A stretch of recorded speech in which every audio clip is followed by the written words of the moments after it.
Channel को subscribe नहीं किया है तो उसे अभी सब्सक्राइब कर दीजिए और पास ही बेल आइकन को भी प्रेस करिए।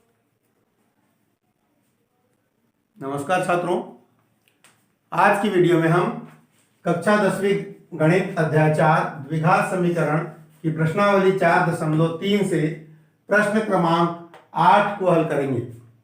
प्रश्न क्रमांक 8 में दिया है कि एक रेलगाड़ी एक समान चाल से 360 किलोमीटर की दूरी तय करती है। यदि यह चाल 5 किलोमीटर प्रति घंटे अधिक होती है तो वह उसी यात्रा में 1 घंटा कम समय लेती है। तो रेलगाड़ी की चाल ज्ञात कीजिए। छात्रों, यहां दिया है कि रेलगाड़ी द्वारा चली गई दूरी 360 किलोमीटर है। रेलगाड़ी कितनी दूरी तय करती है? 360 किलोमीटर की दूरी चलती है सामान्य चाल से। चाल में यदि 5 किलोमीटर प्रति घंटा वृद्धि कर दिया जाए, यानी कि हम चाल या स्पीड को बढ़ा देते हैं, तो स्पीड बढ़ाएंगे तो क्या होगा कि हम जल्दी पहुंचेंगे, यानी समय कम लगेगा। तो चाल में 5 किलोमीटर प्रति घंटा की वृद्धि करने पर 1 घंटे का समय कम लगेगा। तो मान लेते हैं, माना कि रेलगाड़ी की सामान्य चाल x किलोमीटर प्रति घंटा है। तो चूंकि हम जानते हैं चाल बराबर दूरी बटे समय, चाल का जो सूत्र क्या है, चाल या वेग या स्पीड जिसको बोलते हैं, हमारी गाड़ियों में भी लिखा रहता है किलोमीटर/आवर। तो किलोमीटर/आवर यानी दूरी बटे समय। तो चाल बराबर होता है दूरी बटे समय। तो हमें यहाँ पर समय निकालना दोनों का, सामान्य चाल से चलने में कितना समय लगा और चाल में वृद्धि करने पर कितना समय लगा। तो हम समय निकालेंगे, इसलिए हमने समय, इसी से समय को इधर तिर्यक गुणा कर लेंगे, चाल तिर्यक गुणा में नीचे आ जाएगी। तो समय बराबर हो जाएगा दूरी बटे चाल। अब हम देखते हैं सामान्य चाल में लगा समय, 360 किलोमीटर को चलने में सामान्य चाल में लगा समय t1 बराबर दूरी बटे समय, यानी कि दूरी बटे चाल। अब दूरी बटे चाल यानी 360 बटे x, और 5 किलोमीटर चाल में वृद्धि करने पर लगा समय यानी t2। दूरी 360 ही है और चाल में प्रति 5 किलोमीटर प्रति घंटा की वृद्धि कर दी गई है, यानी कि x धन 5 हो जाएगा। तो अब आप देख लीजिए कि समय हमको ज्यादा कब लगेगा, जब सामान्य चाल से चल रही तब समय ज्यादा लग रहा है, और चाल में वृद्धि कर देते हैं तो समय कम लगता है। इसलिए जो ज्यादा समय है उसमें से कम समय को घटाते हैं तो 1 घंटे का समय बच जाता है। यानी कि सामान्य चाल में लगा समय ऋण बढ़ी हुई चाल में लगा समय बराबर कितना है? 1। यानी कि हम कहेंगे t1 minus t2 is equal to 1।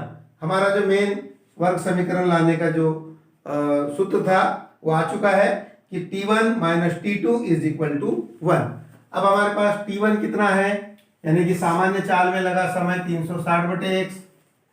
तो इसको हम यहाँ t1 को लिख देंगे 360 बटे x ऋण t2, यानी कि चाल में वृद्धि करने पर लगा समय कितना है? 360 बटे x धन 5 बराबर कितना आ जाएगा? 1। तो सबसे पहले हम इसका तिर्यक गुणा कर लेते हैं। इधर क्या आ जाएगा? ये x का गुणा x धन 5 का गुणा 360 में कर लेंगे तो आ जाएगा 360 गुणित x धन 5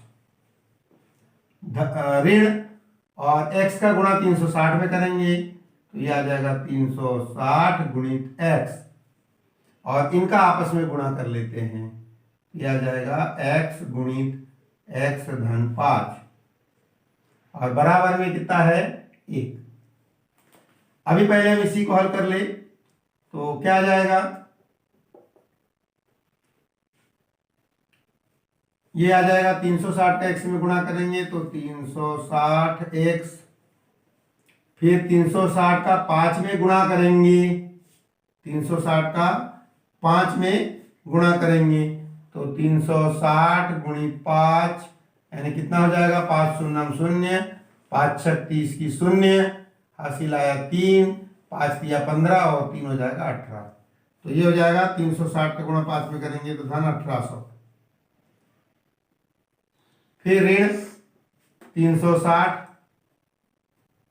एक्स 360 एक्स, और बटे में इनका गुणा कर लेते हैं, एक्स का गुणा एक्स में होगा तो एक्स का वर्ग, और एक्स का गुणा 5 में होगा तो धन 5x बराबर कितना आ रहा है 1।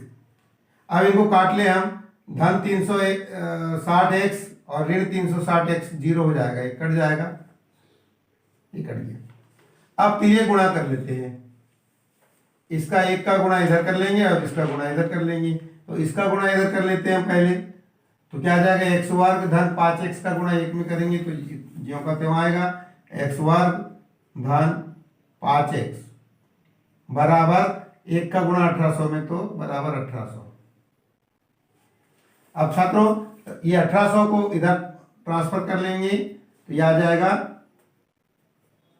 160 एक्स वर्ग धन 5x ऋण 180 बराबर कितना आ जाएगा 0। तो ये हमारा वर्ग समीकरण आ गया। अब इस वर्ग समीकरण को बीच के पद को तोड़कर गुणनखंड विधि से हल कर लेते हैं। तो छात्रों इसको हम हल करेंगे तो देखिए ऐसी दोस्त, इसका गुणा करेंगे एक्स वर्ग का गुणा ऋण 180 में तो कितना आ जाएगा ऋण 180 सॉरी 1800 है, ये 1800 है, 1800 में गुणा कर लेंगे तो क्या जाएगा, एक्स वर्ग का गुणा 1800 में करेंगे तो 1800 एक्स वर्ग आ गया। अब ऐसी दो संख्याएं चुनो जिनका आपस में गुणा करने पे ऋण 1800 एक्स वर्ग आ जाए और यदि जोड़ने अथवा घटाने पर 5x आना चाहिए। तो 5 के अंतर वाली दो संख्या बताइए। तो वो संख्याएं हम मानते हैं कि ये 40x और 45x है, 40x और 45x। यदि 45 का गुणा हम 40 में करते हैं तो कितना आ जाएगा, ये 0, 4 पंचे 20 की 0 और 4 चौं 16 और 2 18, 1800 आता है। तो 40 और 45, तो हमें क्या करना होगा, 45 को धनात्मक रखना पड़ेगा, 40 को ऋणात्मक रखना पड़ेगा, तभी धन 5 बचेगा। तो इसको हम तोड़ देते हैं यहां से। अब क्या जाएगा, x का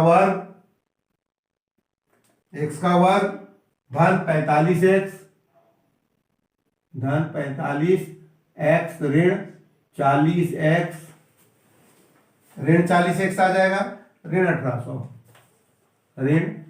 1800 बराबर 0। ठीक है छात्रों, अब देखिए, अब इनमें कॉमन निकालिए, कॉमन निकालेंगे तो x कॉमन निकल जाएगा यहां से, तो ये बचेगा x धन 45 और यहां से ये जो 1800 जो टूटा है तो ये टूटा है 40 गुणित 45 में, तो दोनों जगह से 40 कॉमन निकलेगा, ऋण 40, तो ऋण 40 कॉमन निकाल देते हैं, अंदर बच जाएगा x, ऋण दोनों जगह से कॉमन निकल गया तो अंदर बच जाएगा धन, और 40 गुणित 45 से 40 निकल गया, बच गया 45, तो यहाँ आ जाएगा 45 बराबर कितना हो जाएगा 0। ठीक है, इसको मिटा देते हैं। अब इसके बाद में ये दोनों जगह दो भाग बन गए इनके, तो दोनों भाग में से x धन 45 कॉमन हो रहा है, तो x धन 45 और दूसरी कोष्टक में आ जाएगा x ऋण 40 बराबर कितना आ गया 0।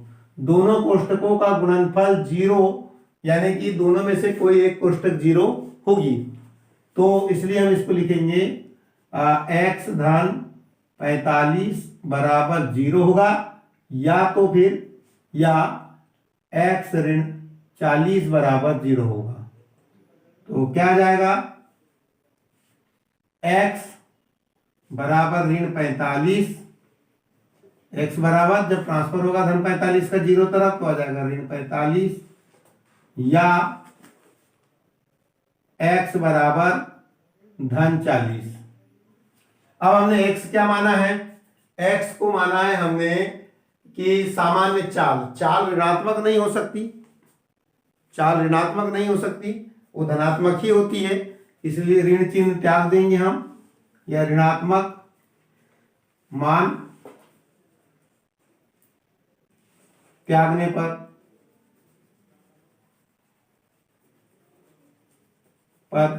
x बराबर क्या आ जाएगा अपने पास, x बराबर 40, यानी कि गाड़ी की सामान्य चाल।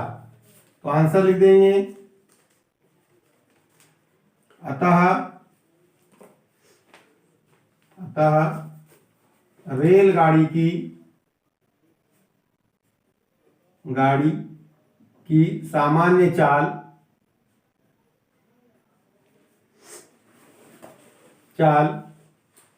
40 किलोमीटर प्रति घंटा होगी।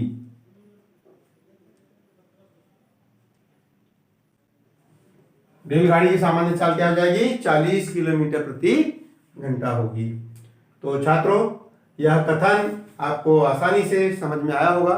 इसी तरह से आसानी से और सरलतम ढंग से समझने के लिए देखते रहिए हमारी वीडियो, और आपके पास स्वतः वीडियो पहुंच जाए इसलिए अतिशीघ्र आप हमारे YouTube चैनल GS पटले को सब्सक्राइब कर दीजिए। यदि आपने अब तक सब्सक्राइब नहीं किया है तो जरूर सब्सक्राइब करिए, और यदि आपने सब्सक्राइब कर दिया है तो दोबारा सब्सक्राइब करने की आवश्यकता नहीं है। धन्यवाद।